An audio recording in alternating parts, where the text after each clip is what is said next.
Well, guys, it is banner time, and I am feeling withdrawals from not pulling, even though I pulled Soulstones recently. I want to pull my Ancients. Now, I am very, very close to pity, so I know 38 does not seem like a lot, but this is actually quite a bit because we're pretty much guaranteed to get a legendary.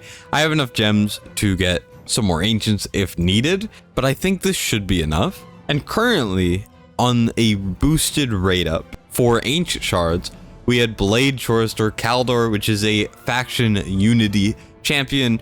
There's one at least for every faction, I'm pretty sure. And these guys are very interesting. Now, I do not know how good this guy is. Here, let's go look at the reviews very quickly. The reviews are not indicative of how good someone is 100%, but they are a somewhat decent thing to go off of.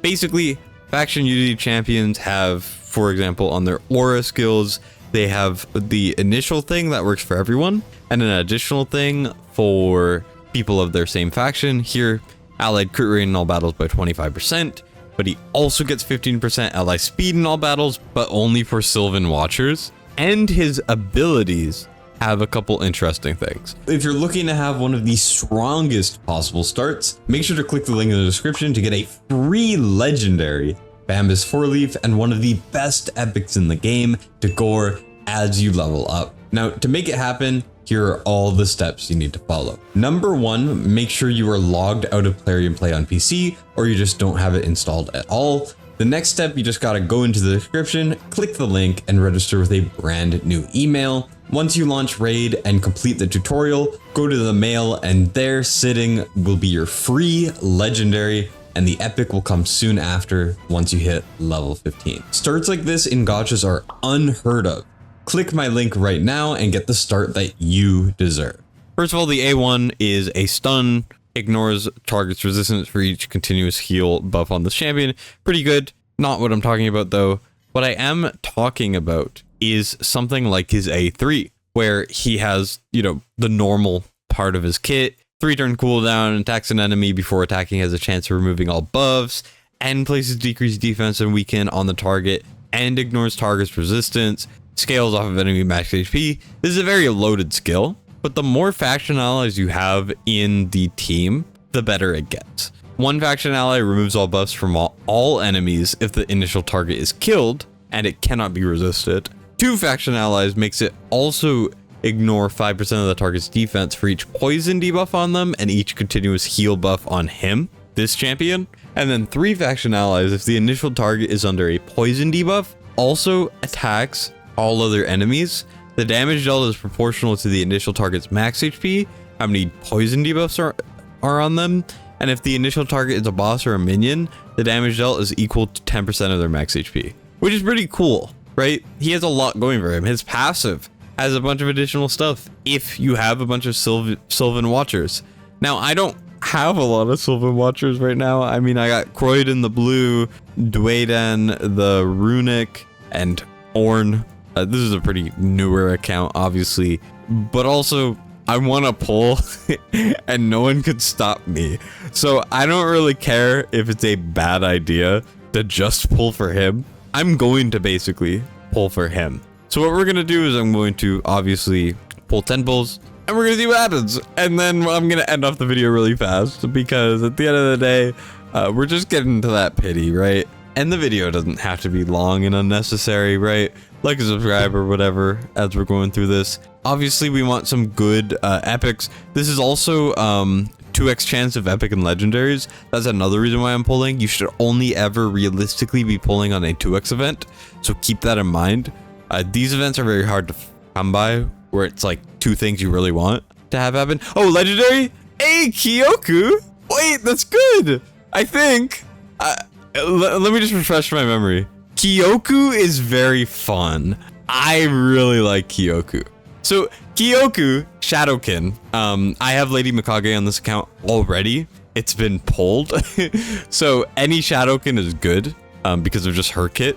But Kyoku, A1, attacks one enemy, will place 3 hits if the target is under 3 or more debuffs. Each hit has a 50% chance of placing Weaken for 2 turns. The A2 attacks all enemies, has a chance of placing decrease attack debuff for 2 turns.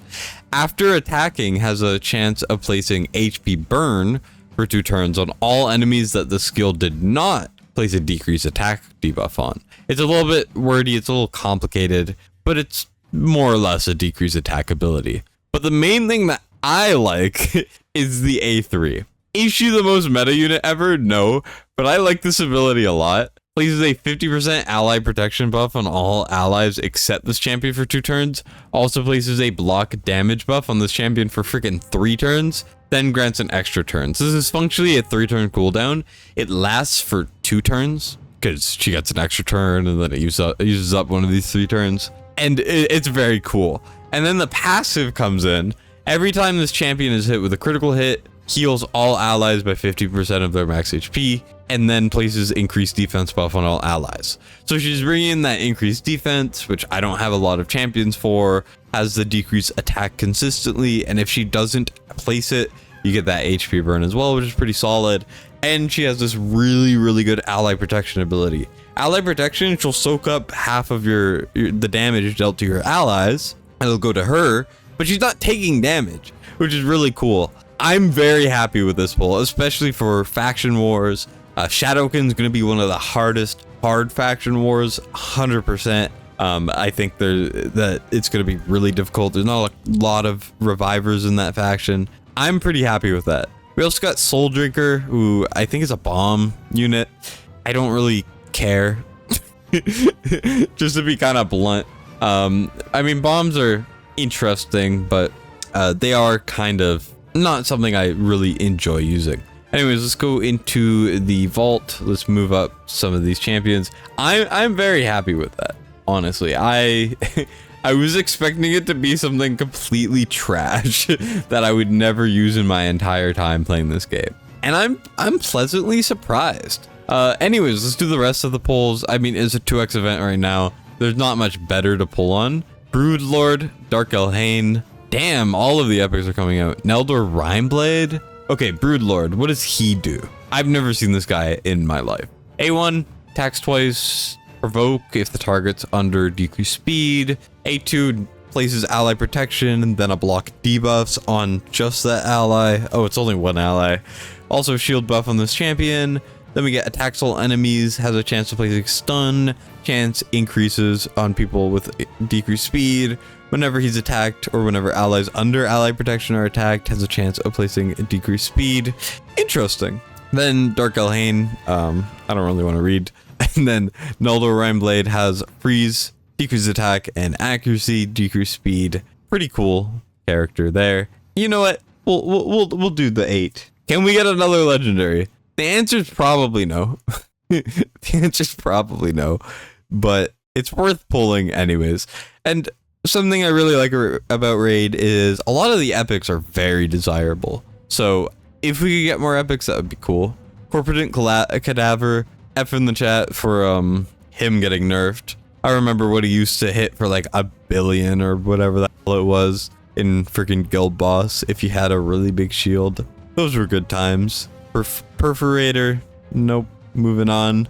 Are we really not gonna get any rares? Tierlack, I actually really like Tierlack. I think he's a great rare in this game. 2 more ancients. We're gonna get Misericord. Who cares? And then final ancient is going to be Theurgist, and that is the end of the video. Thank you guys so much for watching. Please let me know what you guys pulled in the comments if you did happen to pull. I appreciate you guys. That's it from me and Destined signing out.